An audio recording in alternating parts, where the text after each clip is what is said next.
हाय दोस्त, मैं दीपूराज भोजपुरी कॉमेडी। आपको मेरे चैनल में स्वागत है। जो नए हैं वो सब्सक्राइब कर लेंगे, बेल आइकन दबा देंगे ताकि हमारे नए नए वीडियो मिलेंगे।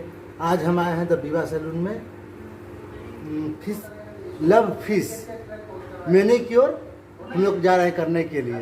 देखिए कैसे मछली में मैनीक्योर करेगा। हाथ इसमें लाए हैं, देखिए, और मछली बिल्कुल हमारे हाथों में बिल्कुल चिपक चुके हैं।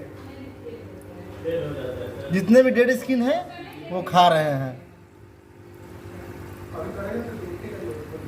बहुत मजा आ रहा है, बहुत मजा आ रहा है। वाह, बहुत वाइब्रेट कर रहा है। ओ नो नो नो, गुदगुदी भी कर रहा है।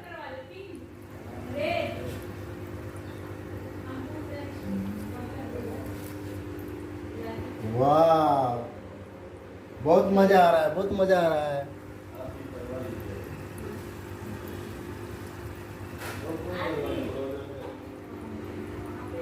आप लोग भी इस फिश का मजा लेना चाहते हैं तो आ सकते हैं।